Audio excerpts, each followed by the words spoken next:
পারমাণবিক শক্তিধর দেশে পরিণত হলো। ডক্টর আব্দুল কাদের খান কে ছিলেন? তিনি পাকিস্তানের পারমাণবিক শক্তিতে কী ভূমিকা পালন করেন এবং পরবর্তীতে তাকে কেন গ্রেফতার করা হয়, এসব বিষয় সম্পর্কে জানবো আজকের এই ভিডিওতে। সাথে আছি আমি আরমান, আর আপনারা দেখছেন আরমানস ব্রেন বাইট।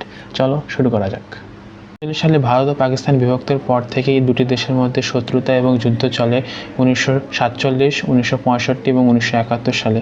সর্বশেষ 1971 সালে ভারত ও পাকিস্তান যুদ্ধের ফলে বাংলাদেশের জন্ম লাভ করে এবং এটি পাকিস্তানের অপূরণীয় ক্ষতি সাধন হয়।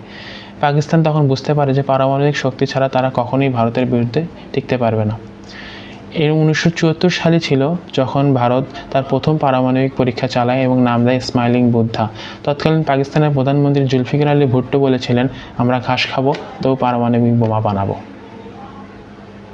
ভারতের পারমাণবিক প্রযুক্তি পরীক্ষার পর জুলফিকার আলী ভুট্টো বুঝতে পারেন যে পাকিস্তানেরও পারমাণবিক শক্তির প্রয়োজন আছে। এই জন্য তিনি দেশের শীর্ষ বিজ্ঞানীদেরকে নিয়ে একটি সম্মেলন, মুলতান সম্মেলনের আয়োজন করেন। সেখানে সিদ্ধান্ত গৃহীত হয় যে পাকিস্তান পারমাণবিক শক্তি দেশে পরিণত হতে চায় বা পারমাণবিক বোমা বানাতে চায়। জুলফিকার আলী ভুট্টো রাজনৈতিকভাবে অনেক সাহসী থাকলেও আন্তর্জাতিকভাবে ছিলেন অনেক বিপজ্জনক। এরপর ঘটনায় চলে আসেন ডক্টর আব্দুল কাদের খান। তিনি ইউরোপের ইউরেনকো কোম্পানিতে কর্মরত ছিলেন। এই ইউরেনকো কোম্পানি ইউরেনিয়াম সমৃদ্ধকরণ প্রযুক্তি নিয়ে কাজ করত। তিনি এই নকশা, তথ্য, প্রযুক্তি চুরি করে পাকিস্তানে ফেরত আসেন। তারপর তিনি প্রতিষ্ঠা করেন কাহুটা রিসার্চ অ্যান্ড ল্যাবরেটরিজ, যেটি পরবর্তীতে পারমাণবিক বোমা তৈরিতে কাজ করে, এবং ডক্টর আব্দুল কাদের খান পারমাণবিক প্রযুক্তি তৈরির মূল কারিগর হিসেবে প্রতিষ্ঠিত হন। আন্তর্জাতিক চাপ এবং গোপনীয়তা। পাকিস্তান নন প্রলিফারেশন ট্রিটিতে স্বাক্ষর না করায় তারা পারমাণবিক প্রযুক্তির পরীক্ষা গোপনভাবে চালাতে থাকে। পাকিস্তানের ওপর আন্তর্জাতিকভাবে নিষেধাজ্ঞা ছিল, যার কারণে তারা সরাসরি পারমাণবিক প্রযুক্তির পরীক্ষা চালাতে পারতো না। যার কারণে তাদের পশ্চিমা দেশগুলো তাকে কোনো প্রযুক্তিগত সহায়তা দিচ্ছিল না। এর ফলে পাকিস্তান চীন, উত্তর কোরিয়া, লিবিয়া এবং কালোবাজারের মাধ্যমে পারমাণবিক প্রযুক্তি সংগ্রহ করে এবং পারমাণবিক প্রযুক্তির পরীক্ষা এবং গবেষণাকে আরও অগ্রসর চালন করে। এই জিনিসগুলো সেনাবাহিনীর কঠোর তত্ত্বাবধানে পরিচালিত হয়। সাধারণ মানুষ এর সম্পর্কে কোনো কিছু জানতো না। মোটামুটি 80-র দশকের ক্ষেত্রে পাকিস্তান তাদের পারমাণবিক সক্ষমতা অর্জন করলেও তারা কখনো পারমাণবিক বোমার পরীক্ষা চালায়নি। তারা ওয়েট করতেছিল। ভারত তারপরে 1998 সালে পোখরান-2-তে 5টি পারমাণবিক বোমার পরীক্ষা চালায় এবং নিঃসন্দেহে ভারত তখন পারমাণবিক শক্তিধর দেশে পরিণত হয় এবং পাকিস্তানের ওপর তখন একটা রাজনৈতিকভাবে চাপ তৈরি হয় এবং পাকিস্তানকেও জবাব দেওয়ার জন্য তার পারমাণবিক পরীক্ষা চালানোর শুরু করতে হয়। পারমাণবিক বোমা পরীক্ষার পর তৎকালীন পাকিস্তানের প্রধানমন্ত্রী নওয়াজ শরীফ তিনি রাজনৈতিকভাবে চাপের সম্মুখীন হন।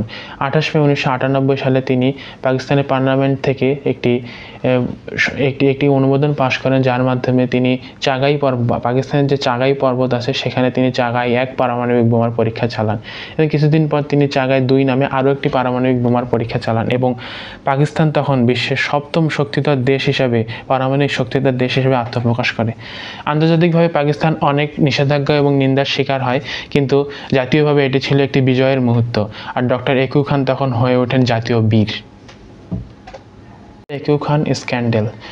2004 সালে একটি আন্তর্জাতিক রিপোর্টে প্রকাশ পায় ডক্টর একু খান তার পারমাণবিক প্রযুক্তি চোরাচালানের মাধ্যমে উত্তর কোরিয়া, ইরান এবং লিবিয়াকে সরবরাহ করছে, যার কারণে আন্তর্জাতিক মহলে একটি উদ্বেগের তৈরি হয় পারমাণবিক প্রযুক্তির ক্ষেত্রে। পাকিস্তান তার পারমাণবিক প্রযুক্তি অন্য দেশকে দিয়ে দিতে পারে, যার কারণে মার্কিন যুক্তরাষ্ট্র এবং আন্তর্জাতিক মহল পাকিস্তানের উপর চাপ সৃষ্টি করে এবং পাকিস্তান প্রকাশ করে যে ডক্টর একু খান এককভাবে এই কাজটি করেছিল। পরবর্তীতে তাকে গৃহবন্দী করা হয় এবং বিষয়টি সবাই মোটামুটি আন্তর্জাতিক মহলে সবাই জানতো যে পাকিস্তানের সেনাবাহিনী এর সাথে জড়িত ছিল এবং তাদের কাছে এই বিষয় সম্পর্কে তথ্য ছিল। পাকিস্তান তার পারমাণবিক প্রযুক্তি সবসময় গোপন রাখে এবং তারা একটি নো ফার্স্ট রুল ফলো করে, যার মাধ্যমে তারা কখনোই অন্য দেশের ওপর প্রথমে পারমাণবিক শক্তির প্রদর্শন করবে না বা আক্রমণ করবে না। যদি তার দেশের ওপর কখনো আক্রমণ করা হয়, শুধু প্রতিরক্ষামূলকভাবে পাকিস্তান তার পারমাণবিক প্রযুক্তি ব্যবহার করবে। এটি পাকিস্তানের একটি নো ফার্স্ট রুল বলা যায় এবং পাকিস্তান তার আত্মরক্ষার ক্ষেত্রে পারমাণবিক প্রযুক্তি ব্যবহার করতে, তার সার্বভৌমত্ব রক্ষা করার ক্ষেত্রে ব্যবহার করতে চায়। পাকিস্তান যুদ্ধে আদৌ কি পারমাণবিক শক্তির প্রদর্শন হবে বা পারমাণবিক বোমার যুদ্ধ হবে তা তো সময়ই বলে দেবে। ততক্ষণ পর্যন্ত থাক, আজ আর নয়, আমি বিদায় নিচ্ছি। সাথে আছি আমি আরমান, আর আপনারা দেখছেন আরমানস ব্রেন বাইট।